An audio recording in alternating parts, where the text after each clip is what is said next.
comenzar.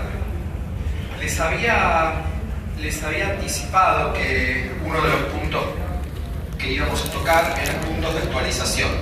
En estos 2 días de oncología tenemos técnicas de laboratorio avanzadas, tenemos técnicas de inmunohistoquímica con la doctora, vimos electroquimioterapia como herramienta moderna de la terapia oncológica, vamos a ver cómo tratar algunas enfermedades, algunas cuestiones desde la clínica, como las charlas que dio y como la exposición del doctor Giovanni sobre desde el abordaje clínico y la signología hasta la actualidad de terapia oncológica.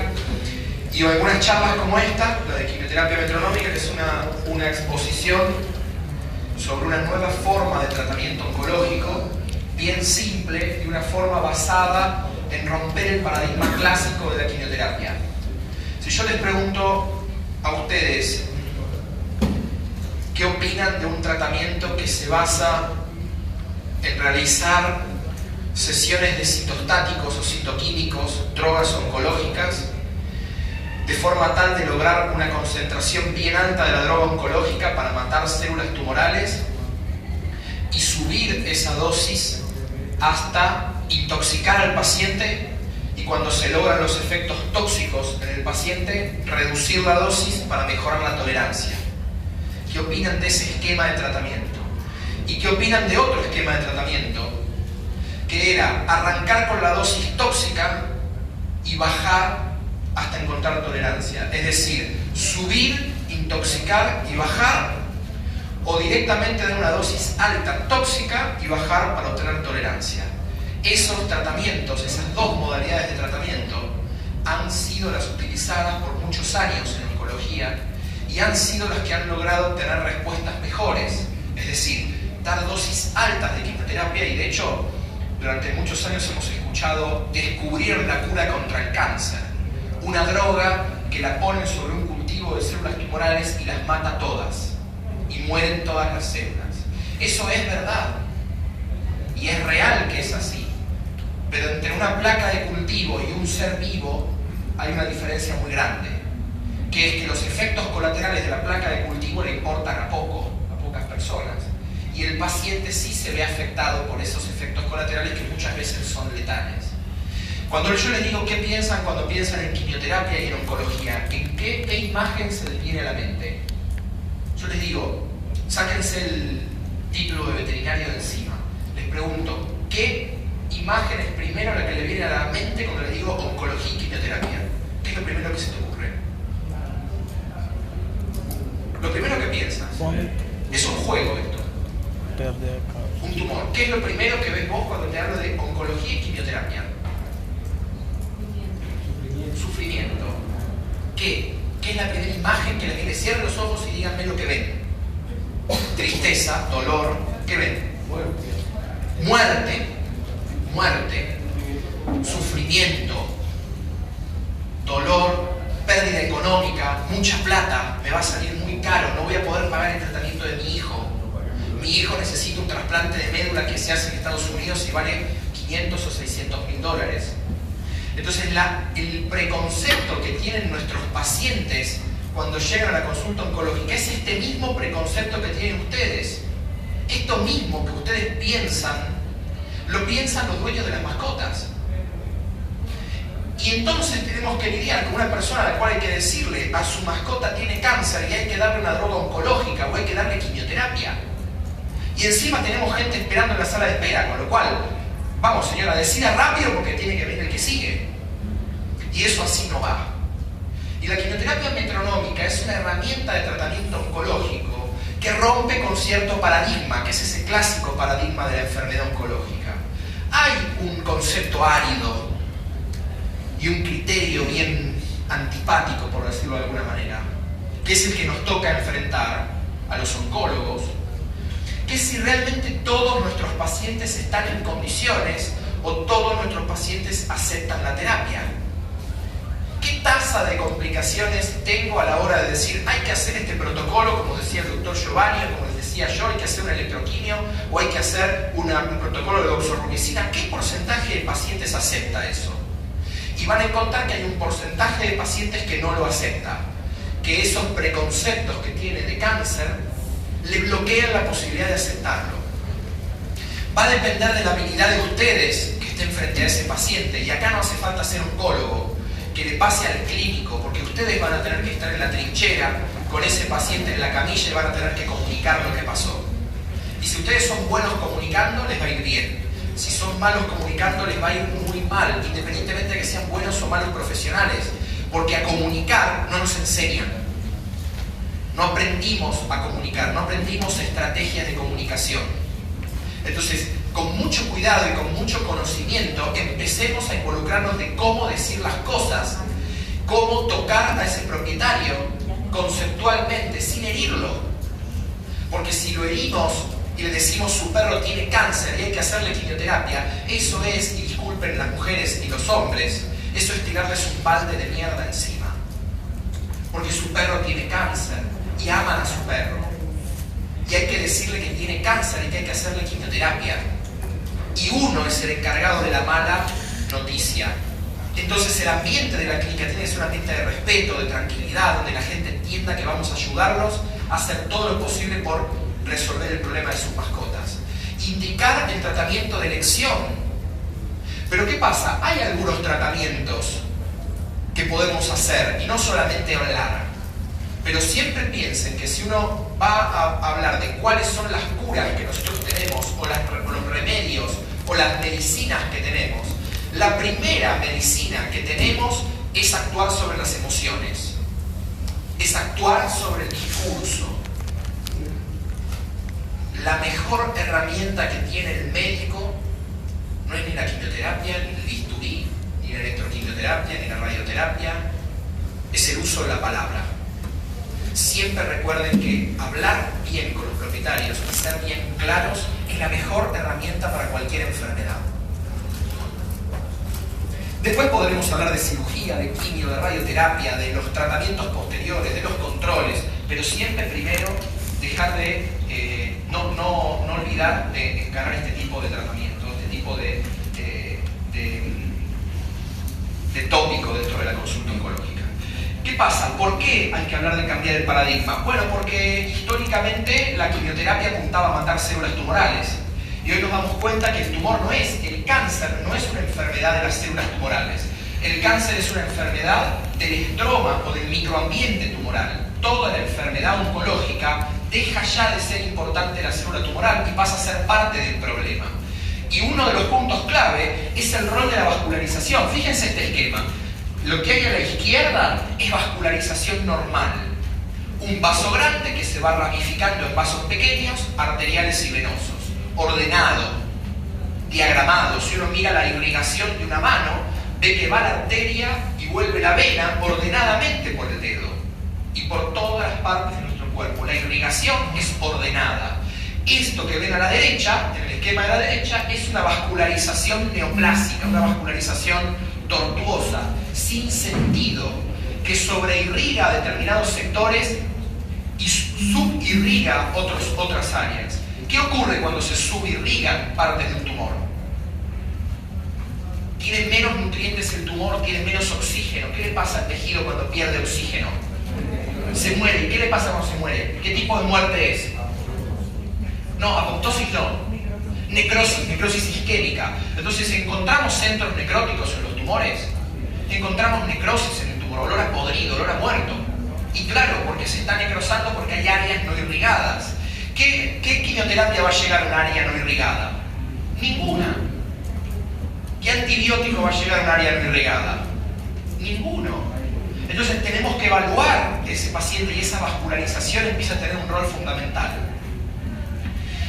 Si pensamos en el cáncer como una máquina que recibe nutrientes y oxígeno como input, como sustratos, se encarga de hacer mucho daño y da como desechos dióxido de carbono por la respiración celular, la cadena respiratoria, las vías anaeróbicas, dióxido de carbono y desechos, nutrientes y oxígeno y entrega desechos y dióxido de carbono.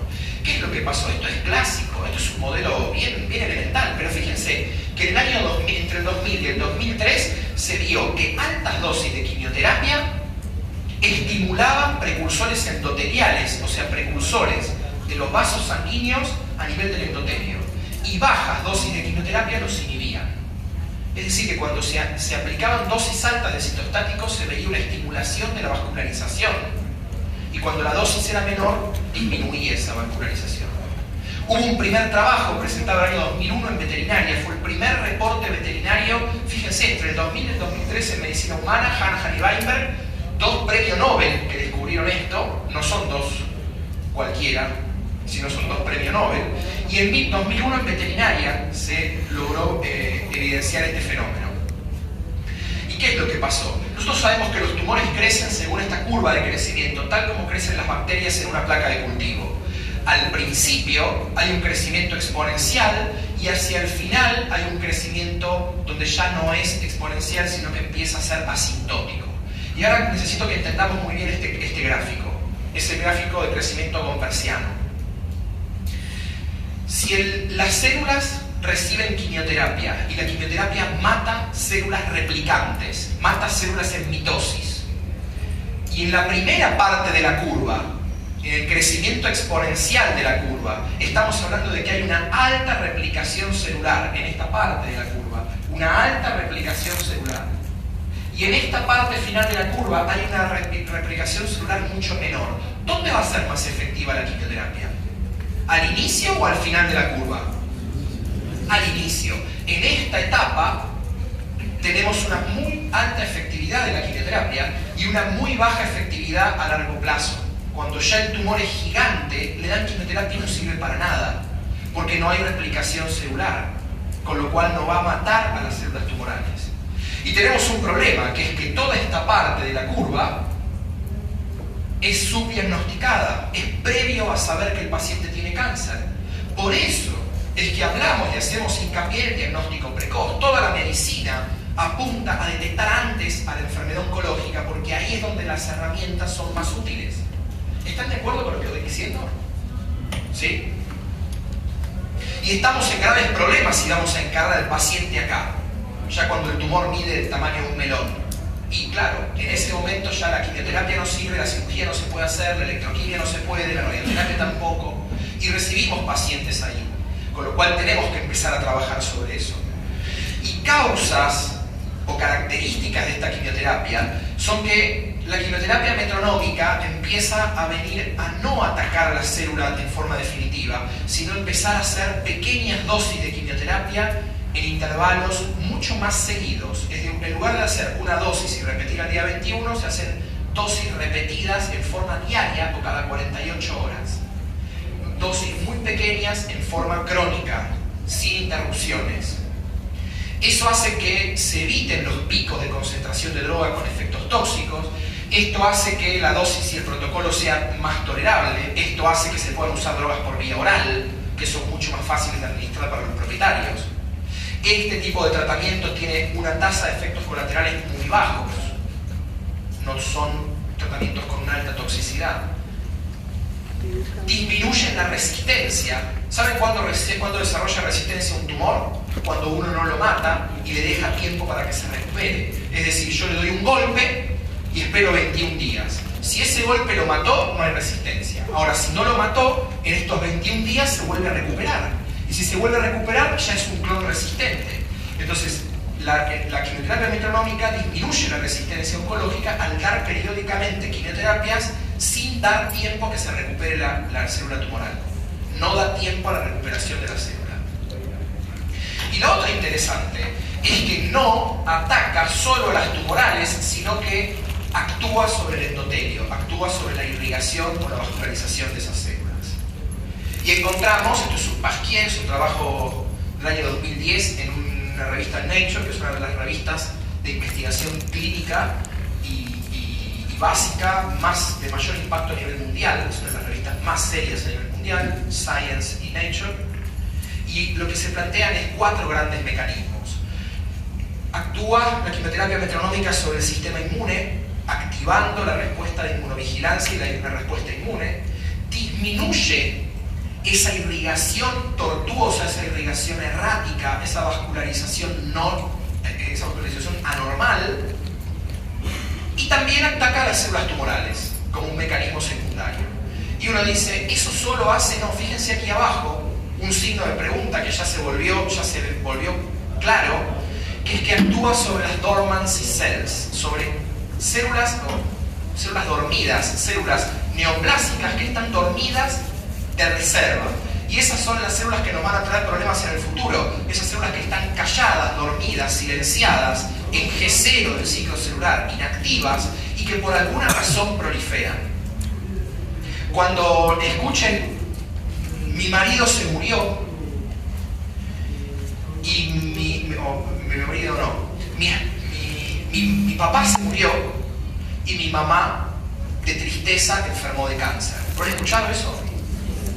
Mi abuelo, muy viejito, vivió 70 años con mi abuela, casados, y se amaban. Mi abuelo falleció y a mi abuela le vino cáncer. Ese tipo de asociaciones que no están probadas que la tristeza produzca cáncer, pero sí está probado que las cancer dormancy cells, esas células dormidas neoplásicas, pueden activarse ante una inmunosupresión por estrés, por tristeza, por ejemplo. Entonces no es carcinogénica la tristeza, pero sí puede generar una activación de la célula neoplásica. Y acá tenemos a los cuatro fantásticos. ¿Qué son los cuatro fantásticos? Cuatro efectos que tiene la quimioterapia metronómica, por lo cual empieza a ser relevante su uso. Cuatro efectos que empiezan a ser relevante su uso. Estos cuatro efectos son disminuir la irrigación tumoral, la neovascularización, modular el sistema inmune, efectos sobre cáncer stem cells, sobre células de reservorio, e inducción de las dos dormancy cells a la muerte celular. Trata de lograr que esas células queden dormidas y no proliferen. Entonces esto genera, estos cuatro efectos de las células de la quimioterapia metronómica empiezan a pesar en la elección de una herramienta. Esto no reemplaza a la quimio convencional, es una forma de tratamiento sobre todo indicada en pacientes a los que por alguna razón uno no puede hacer el tratamiento de elección.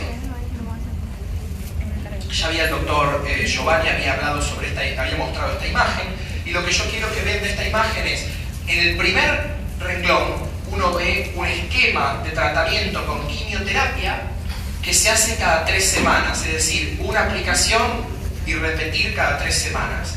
En esas 3 semanas está ese tiempo de recuperación que yo les decía que induce a la resistencia.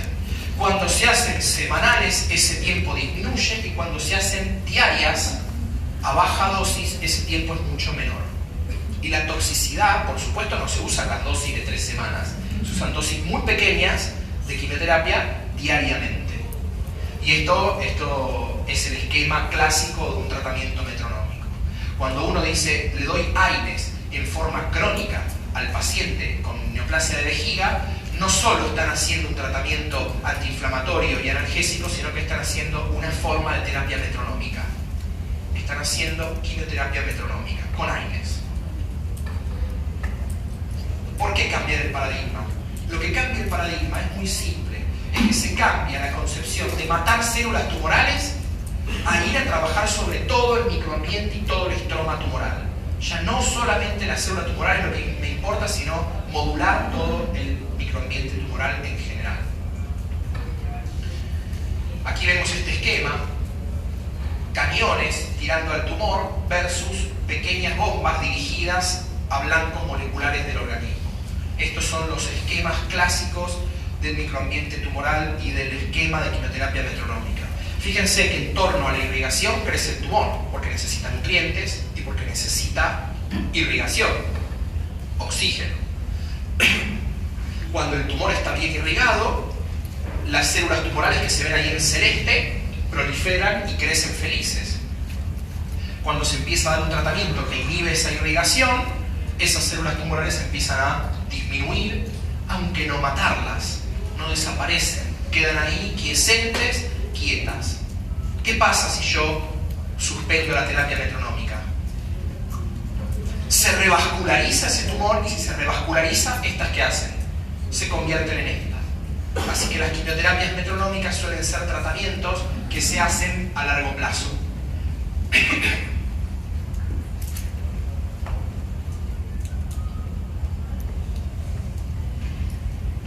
Trabajos y artículos hay un montón, hay artículos en veterinaria. Este es un trabajo, uno de los trabajos que yo considero mejores en veterinaria. Esto es un artículo que hablaba de quimioterapia metronómica en pacientes con sarcoma de tejidos blandos, perros con sarcoma, operados con margen incompleto, y a los que después de operados se los trató en dos grupos. A unos se les dio quimioterapia metronómica y a otros se esperó sin hacer nada, solo con la cirugía. Y lo que se observó es que al grupo que se le dio quimioterapia metronómica tuvieron una tasa de control de la enfermedad mucho mejor a largo plazo. Es decir, que en un estudio controlado ya se vio el efecto positivo de la terapia con quimioterapia metronómica, que en este caso se usó ciclofosfamida y piroxicam en dosis bajas, diarias. Todos los días ciclofosfamida y piroxicam, vía oral. Miren esto que hablamos acá. Esto es un paciente de hace poco, octubre del 18, un paciente mío, con una masa aquí en el pulmón, una masa aquí, alguna masa por acá y ahí, que inició con un sarcoma, se operó ese sarcoma, ya con placa compatible con metástasis, y se arrancó quimioterapia metronómica. Miren el efecto de la quimioterapia metronómica a nivel de la radiografía de tórax. Esto es febrero del 19, ahora, un mes antes de venir para aquí. Ya se ve esta placa. ¿Qué dicen ustedes de esa radiografía? ¿Hay una respuesta positiva? Claramente, se dejan de ver marcadamente las imágenes. Por supuesto que aquí se ve, por supuesto que hay una imagen sospechosa en esos campos pulmonares.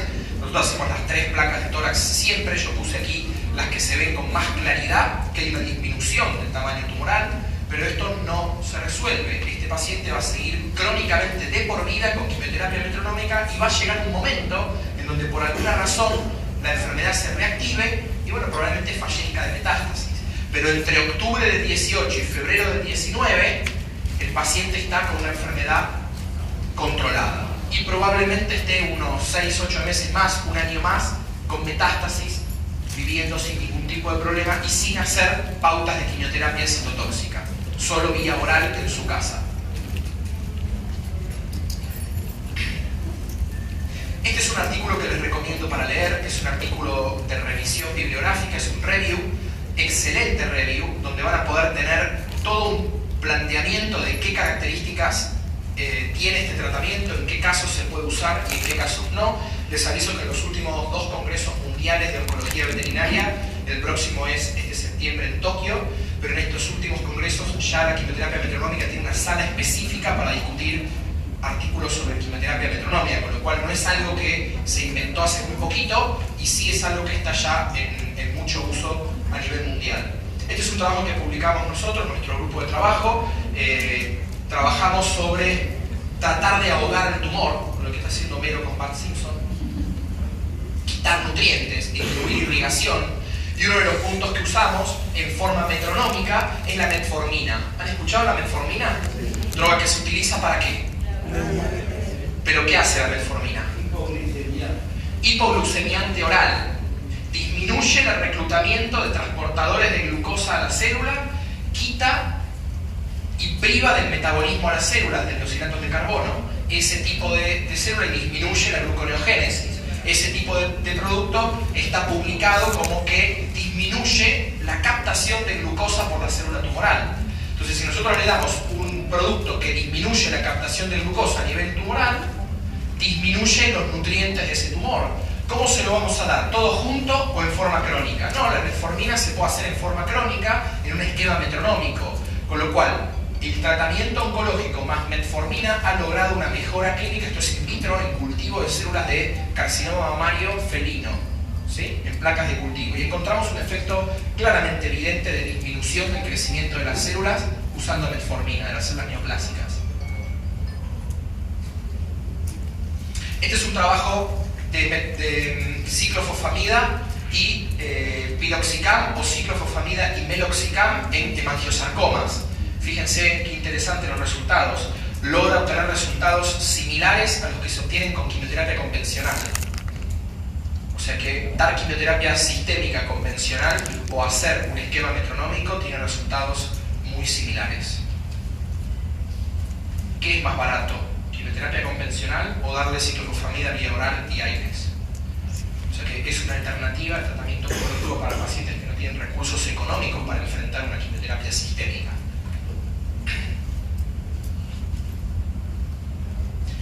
Fundamentalmente recuerden de no pretender controlar a la enfermedad y no pretender erradicar a la enfermedad. Este es un trabajo con talidomida. ¿Tienen talidomida aquí? Sí.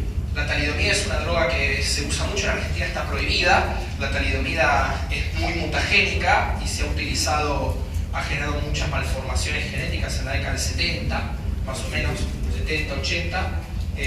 Y esta es una droga de uso prohibido, pero se puede conseguir y como tratamiento oncológico es una droga con buena efectividad, y este trabajo en perros ha logrado una tasa de reducción de metástasis de carcinoma mamario muy importante usando talidomida en forma crónica, metronómica. Siempre los esquemas empezando a volver a usar drogas viejas que se usaban antes y tenían mucha toxicidad, empezar a usarlas en un esquema diario y a baja dosis. ¿Era lo mismo que utilizaban las mujeres embarazadas en los Estados Unidos? Exactamente, exactamente. Se usaba para evitar el aborto en mujeres embarazadas y generaba malformaciones en los recién nacidos. ¿Doctor? Sí. En humanos, la talidomida produce mucho estreñimiento. ¿Ha tenido ese problema de estreñimiento de personas? Yo he usado muy poco talidomida, porque en Argentina estuvo posible conseguirla y ahora es imposible conseguir. Hay un montón de permisos de comercialización que hacen que en veterinaria el uso sea prácticamente ilegal, con lo cual los casos que hemos tratado con talidomida han sido casos especiales para un protocolo de investigación.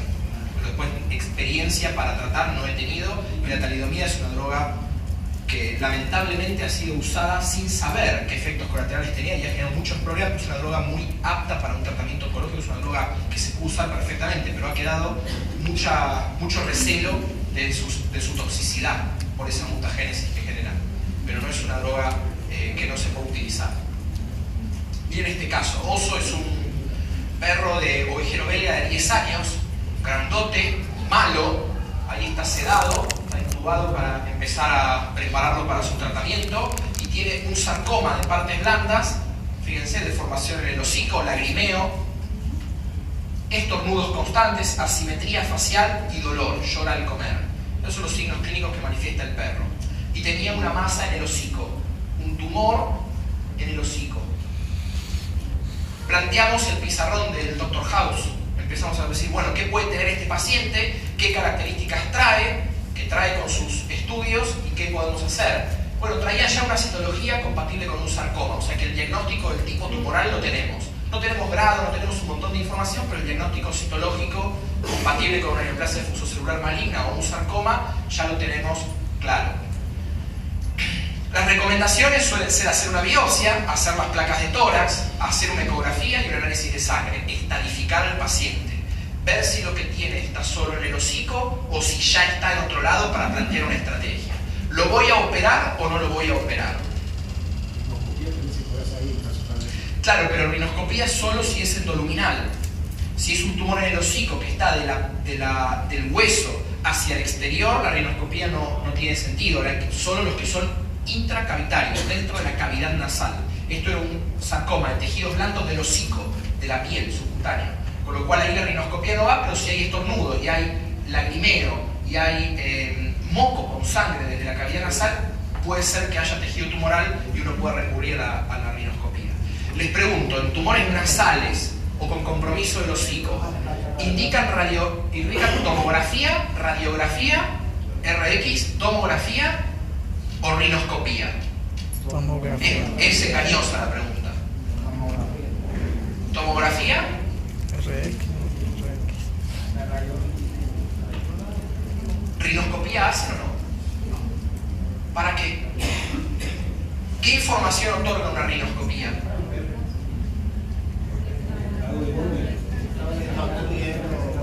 Bueno, ahí puede uno mirar los senos. ¿Y los senos los pueden ver con la rinoscopía? Pero ve la iluminación un tanto oscuro, uno ve un haz de luz por la nariz y puede sacar el nariz. Bien. Sí, entonces es una alternativa. Lo que no se puede distinguir es moco de tumor. Pero puede uno con un endoscopio ¿Sí? Y pueden tomar biopsia también con la rinoscopía. Se puede tomar muestra, pero lo único que no puede hacer la rinoscopía, y que es la principal limitante, es tener una visión tridimensional de la lesión. Lo que no pueden hacer es mirar si compromete la órbita, si compromete la retroórbita, si compromete el paladar blando, si compromete la fosa pterigo-palatina, si compromete la profundidad donde ustedes no pueden llegar desde la luz. O sea que la resonancia magnética o la tomografía computada son dos métodos que les van a permitir ver las tres dimensiones y poder establecer si es un paciente apto para un tratamiento u otro. La radiología no va a permitirles ver más que osteólisis del hueso nasal, pero apenas van a poder distinguir si hay compromiso de tejidos blandos. Moco y tumor no se distinguen por radiología simple. Entonces es realmente la cabeza y cuello, son dos regiones anatómicas donde la radiología ha perdido mucho terreno y lo ha ganado la tomografía computada y la resonancia magnética con contraste. Sí, la ecografía cuando no compromete hueso, con la ecografía no pasa hueso, con lo cual cavidad oral, cavidad nasal y cráneo con ecografía muy poca info.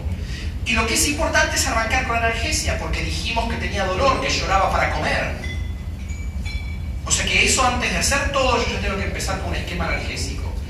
Lo que hicimos fue planear una estrategia de electroquimioterapia local dentro del hocico, desde lateral, desde afuera, para tratar de disminuir carga, porque no era factible operarlo por el tamaño que tenían. Ahí tienen las medidas del tumor: 5.4 por 6.3 de largo, 5,4 por 6,3 por 3.3 centímetros, 5 por 6 pico por 3,3. Cirugía y reconstruir y sacar margen ahí es imposible, con lo cual lo que se hizo fue una electroquimioterapia local para tratar de disminuir la carga. Cuando uno dice qué cantidad de tumor tiene el perro, se hace esta fórmula que está ahí en el pizarrón: A por B por C por pi. ¿Se puede encontrar pi? 3,14 dividido 6. A por B por C por pi sobre 6. Eso va a dar un número. A, B y C son largo, ancho y espesor de un tumor, y eso va a dar un número en centímetros cúbicos de tumor. Aquí da 58,7 centímetros cúbicos tumorales. ¿Para qué sirve hacer esta cuenta? Bueno, me sirve porque si yo hago A por B por C por pi sobre 6, luego de la electroquimioterapia puedo saber si hubo una respuesta completa, parcial, si achicó o no achicó, o si creció. Es una medida objetiva. Y se hace con este adminículo que es extremadamente caro. Se te compra en Estados Unidos. No, mentira, es un calibre que lo compran en cualquier ferretería. Sale nada, muy barato para medir. Y lo que se hizo en la electroquimioterapia, y se siguió con terapia metronómica. ¿Cuál fue el objetivo de la electroquimioterapia? Miren aquí: A por B por C por pi sobre 6, luego del tratamiento 12.2. De 58,7 a 12.2. Perdió volumen el tumor, fíjense, ya no había una pelota de 3 centímetros y pico, perdió volumen, pero todavía quedan 12,2 centímetros cúbicos de tumor. Y lo que hicimos fue arrancar con terapia metronómica para tratar de mantener ese 80% de reducción. No se logró controlar el 100%, se logró reducir un 80% del tejido tumoral. Y el objetivo era ver si podíamos mantener ese 80% controlado y que el perro viva feliz con su 20% de tumor, comiendo y tomando. Y se logró hacer con una enfermedad estable 16 meses de tratamiento metronómico para mantener esa enfermedad estable. Luego de esos 16 meses empezó a crecer de vuelta y reevaluamos si hacer algo era razonable o no, y como invadió el canto medial del ojo, empezó a llorar, empezó a lagrimear. Estas son las fotos hacia el final. Empezó a tener dolor de vuelta a pesar del tratamiento. Se decidió la eutanasia y no se fue a ningún otro tratamiento, ni se insistió más con cirugía, ni electroquimio, ni nada. El paciente logró vivir 16 meses con un sarcoma gigante del hocico que tenía una eutanasia fija al mes y medio, 2 meses de cuando lo vimos, y logró vivir con su tumor conviviendo durante 16 meses. ¿Qué opinan de este resultado?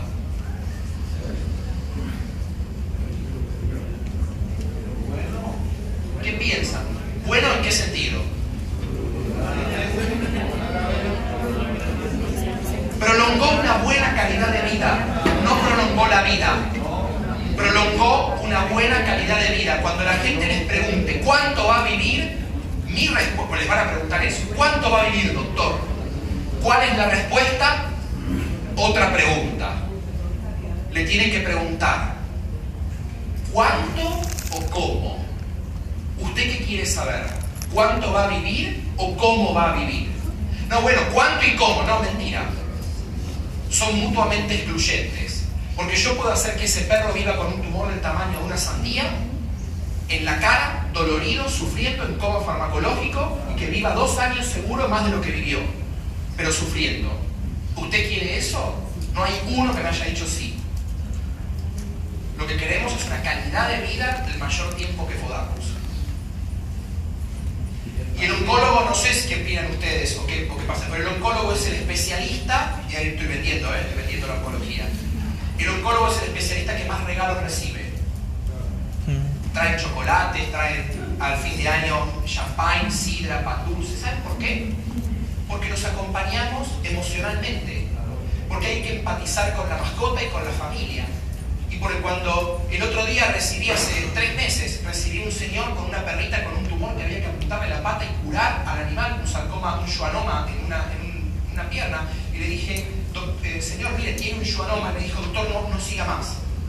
Lo único que le pido, mire esta foto, esta es mi hija. Y me mostró la hija de 4 años con un miembro amputado por una gripe A y un tromboembolismo arterial. Y a mí me corrió un sudor frío por la espalda y dije, menos mal que me gustó la foto antes de que hable, porque yo ya estaba con el cuchillo entre los dientes. Claro, el señor me dijo, lo único que no podría soportar después de haber amputado a mi hijita de 4 años es amputar al perro. Y que mi hija vuelva a recordar todo lo que pasó. ¿Y ustedes qué le dicen? Y bueno, ahí es donde los libros de oncología empieza uno a dejarlos al costado y decir, los conozco y entiendo toda la teoría, pero lo que yo necesito hacer es ponerme en el lugar de esta familia y actuar como un médico. Actuemos como médicos. Somos profesionales de la salud que asisten a una mascota y a una familia. Y ahora estamos viendo que quedo disfrazado con este perro, porque no está fácil para manejar sin amputar ese perrito. Bueno, lo que se puede hacer es, ¿en dónde se usa la quimioterapia metronómica? Empezó siendo de utilidad exclusivamente en el sarcoma de partes blandas, del caso como el de oso, que vimos recién, o de pacientes con fibrosarcoma o sarcoma de tejidos blandos. Después se fue ampliando y empezó en algunos carcinomas a recibir quimioterapia metronómica en mama, como decía el doctor Giovanni hoy. Empezó a ser utilizada en algunos mastocitomas, en algunas oncohematológicas. En hueso mi experiencia ha sido siempre muy mala, nunca me ha servido para nada en hueso, pero hoy en día el uso de paladia, es decir, de inhibidores de tirosinquinasa en forma metronómica, ha logrado un artículo que ha logrado respuestas similares a la quimioterapia sistémica. El único problema es que el paladia es más caro que la quimioterapia sistémica, con lo cual ahí es un tratamiento más costoso y con éxito similar, así que empieza a ser poco indicado. Pero estén bien atentos porque oncohematológicas, hemangiosarcoma y algunas neoplasias benignas van a empezar a ser punto blanco para hacer tratamiento con quimioterapia metronómica. Si tenemos que decir qué enfermedades responden mejor, las de alto grado o las de bajo grado. Alto grado, ¿qué eran? ¿Cuáles eran? Las agresivas, las anaplásicas, las indiferenciadas, las más malas. Esas responden menos al tratamiento, porque acuérdense que la quimioterapia metronómica es un tratamiento light, tranquilo, que apunta a controlar la irrigación. Y si uno tiene un tumor súper agresivo que crece con irrigación, sin irrigación, como quieran que crezca, y ese tratamiento no va. O sea que va para tumores de grado intermedio o grado bajo, ¿sí? Y que estén dentro de estos grupos por el momento. ¿Qué se puede usar? Bueno, estos son los esquemas habituales de tratamiento con quimioterapia metronómica. Ciclofosfamido, clorambucilo con AINES, inhibidores de tirosina quinasa y AINES, lomustina y AINES. Para sarcomas, lomustina y AINES va muy bien. Y lomustina e inhibidores de tirosina quinasa. Me tomé el trabajo de dejarles en el apunte de protocolos de quimioterapia, que les dejé un apunte en todos los protocolos de quimioterapia. Ahí tienen dosis y toda la información que van a necesitar para tratar esto, ¿sí? Eso es información pública. El que no tenga o no tenga acceso a eso, ingresa a la página mía de internet, está colgado online para que lo pueda acceder cualquiera, a dosis y cada cuánto se da cada droga. No memoricen, eso no tiene sentido memorizarlo, tienen que tener impreso en la veterinaria, en la clínica.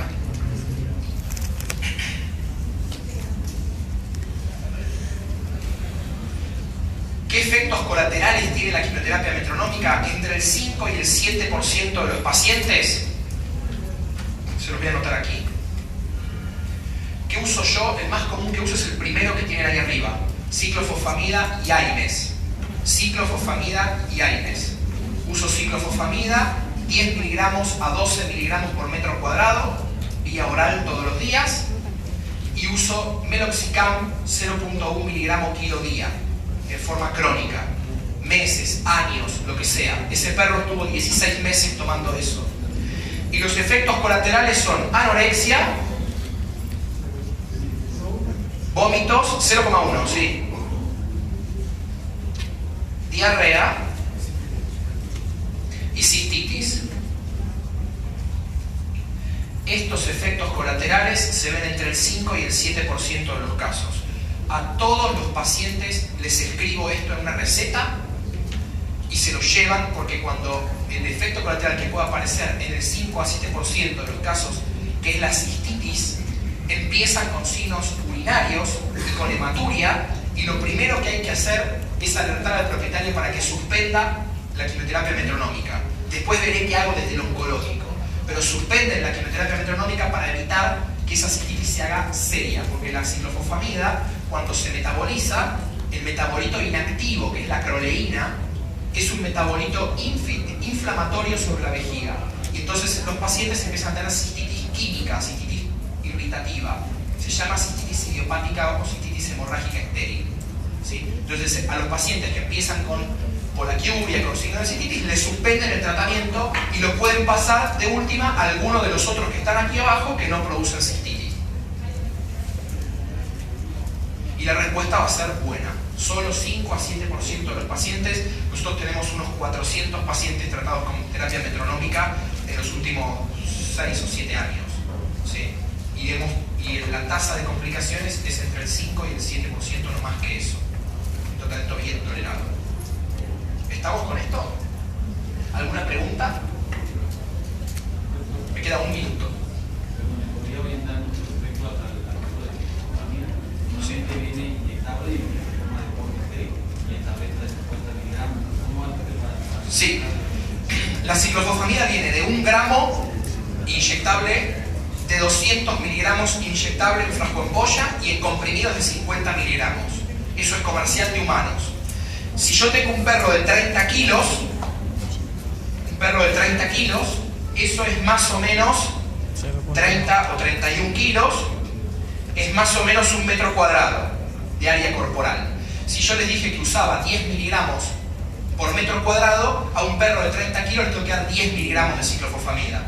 Es decir, que tengo que partir cada comprimido en 1/5 por día. 1/5 de comprimido por día. ¿Parte la gente 1/5 de comprimido por día? Y si el perro en lugar de pesar 30 pesa 16 o 17, hay que partir en 1/10 el comprimido por día. ¿Parte la gente 1/10? No. Con lo cual hay que agarrar el frasco ampolla de 1 gramo, mandarlo a una farmacia de manipulación que hagan cápsulas, abren el frasco, sacan el polvo liofilizado, pesan y encapsulan de a 10 miligramos. Eso en Argentina es bastante habitual, se puede hacer. Hay muchas farmacias de magistrales que encapsulan drogas y arman los comprimidos o las cápsulas del tamaño y de la cantidad que ustedes quieren. Nosotros mandamos a hacer periódicamente y tenemos en la clínica cápsulas de 10, cápsulas de 5 y cápsulas de 2 miligramos. Entonces a un perro chiquitito, por ahí de 8 kilos o 7 kilos, toma 2 miligramos de ciclofosfamida por día. ¿Está? No es tan complicado. Tienen que ir a esas farmacias que no son de cadena. Farmacity, no sé cuál hay acá. Esas cadenas grandes de farmacias, esas no lo hacen. Vayan a las farmacias antiguas de barrio que tengan encapsulador y que tengan droguería. Y en esa farmacia les van a encapsular la medicación por un costo realmente muy bajo. En Argentina son más o menos $1 para hacer 30 cápsulas aproximadamente. Si ustedes llevan la droga y $1 y les hacen 30 cápsulas para un mes. ¿Sí? ¿Cómo? No escuché, perdón, no sé ni qué me habló. Ilusiones. ¿Dilución? No, yo no hago diluciones ni les pido a la gente que parta ningún comprimido porque es un citostático peligroso. Yo no quiero que contacten con los dedos la medicación, ni que lo corten con el cuchillo de la cocina o que lo rayen con el rallador de la zanahoria para después poner el rallador adentro del coso, darle de comer al hijo con lo que rayaron la ciclofosfamida. La gente es ocurrente para mandarse las macanas a un nivel insospechado, con lo cual que no manipulen ninguna droga oncológica a los propietarios. Sí. Sí, pero pensá que partir en quintos es difícil y eso es para 30 kilos. Un perro de 15 kilos tiene que partir en décimos. Es imposible. Hay que remanipularla. Hay que remanipularla y mandarla a un laboratorio y hacerla. Y si no, usen esta, el clorambucilo. ¿Tienen clorambucilo aquí? ¿Leuqueran? Sí. Clorambucilo viene de 2 miligramos. Ahí yo les dejé en el apunte las dosis de clorambucilo. El clorambucilo de 2 miligramos es mucho más fácil porque lo pueden dar cada 48 a 72 horas a perros de 10 a 15 kilos. Entonces eso es más accesible y no tienen que partir. Es más caro que la ciclofosfamida, esa es la desventaja. En gatos puedes hacer el mismo tratamiento, pero anda a darle una cápsula al gato. Yo tengo una tasa de rechazo en felinos que supera el 80%, porque al gato se le puede dar una pastilla, 2, 3, ya 5 es difícil y darle toda la vida es prácticamente imposible. Hay gatos que sí, yo le digo al propietario que pruebe, hay gatos que pueden darle vía oral todo, y no sé si les pasa lo mismo a ustedes. En Argentina los gatos son muy buenos, se dejan hacer lo que sea, se abren la boca, revisamos la lengua, todo, sin sedar, pero dar un medicamento por vía oral al gato y encima encapsulado no es realmente fácil. Así que en gatos lo que se puede usar es 2 veces por semana el clorambucilo y el aire cada 72 horas también alternados. Y bueno, de esa manera manejable. Es bastante menos eficiente hacerlo de esa manera, pero probablemente sea imposible darle a un gato todos los días un aire y una cápsula. Entonces a veces intentamos separarlas para que la gente se deje arañar cada 3 días en lugar de todos los días. Claro, va cicatrizando y ya le pueden dar la siguiente cápsula. Igual yo soy de los que piensa que a los propietarios uno si los convence con fundamento, los propietarios hacen lo que uno dice. De hecho, pruébenlo, la próxima vez que vayan a la veterinaria, díganle, necesito que la próxima vez usted venga con una remera amarilla. Y van a ver que el propietario viene con una remera amarilla al consultorio. Y le preguntan, ¿por qué trajo? Porque me dijo usted. Me dice, bueno, usted yo le digo cualquier cosa y lo hace. Y sí, doctor, yo confío, le dice. Y viene con una remera amarilla. Eso es porque lo que ocurre es que los van a tomar como un referente y van a hacer, y creen que lo que les están indicando es legítimamente lo mejor. No creen que uno los está engañando. Entonces, bueno, hay que tenerlo con responsabilidad. Sí, doctor.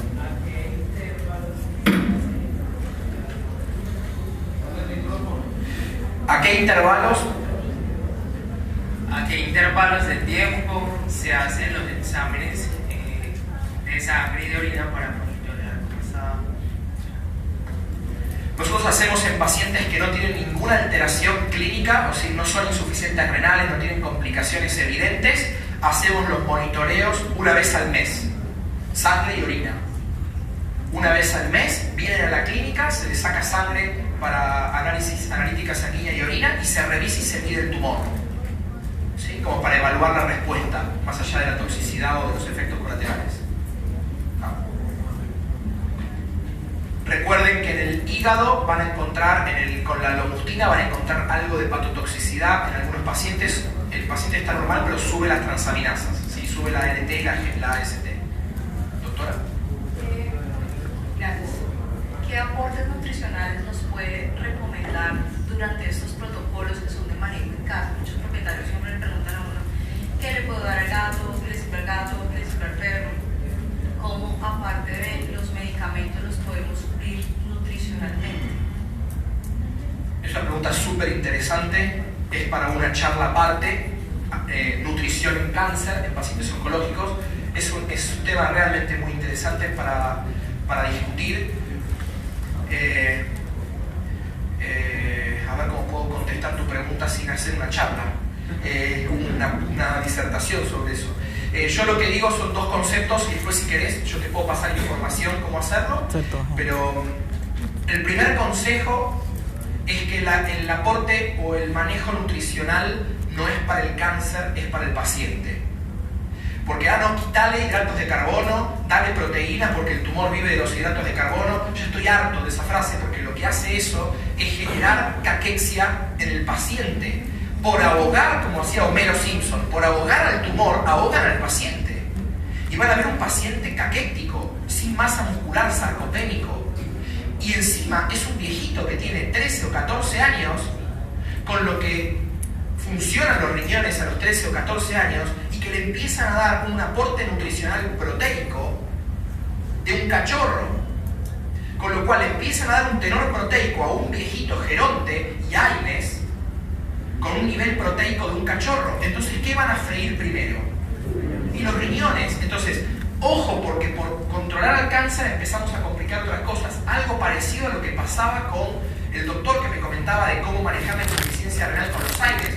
Ojo que por el aporte nutricional yo priorizo siempre al paciente antes que al tumor, con lo cual mantener el normopeso, mantener hidratado al paciente, mantener al paciente con nutrientes y dieta de alta degradabilidad y buena digestibilidad, es decir, si dan alimento balanceado, alimento comercial, siempre a las marcas de mayor calidad, sí. Y si el paciente no quiere comer, no me interesa la dolencia que tenga, come casero y rico. Pollo, carne, a mí no me interesa si tiene un poquito más de proteína, un poquito menos de proteína, si tiene más hidratos o menos hidratos, sí lo que me interesa es que coma. Después empiezo a mejorar la dieta. Y ahí es donde se empieza a trabajar mucho sobre metabolismo y cáncer, referido a qué tipo de variaciones uno puede hacer con el paciente oncológico para poder formular una dieta amigable con la oncología. ¿Sí? ¿Hasta qué punto no eso sea una verdad verdadera? No estoy haciendo conjeturas, no se puede hacer. Pero yo siempre he visto eso de que los pacientes oncológicos les mandan exactamente una dieta especial. ¿Y hasta qué punto es benéfico es un tipo de dieta especial para la vida, para la vida? Eso es lo que apunto. En general es mucho menos la ventaja que lo que se dice que tiene de ventaja. A buen entendedor, pocas palabras.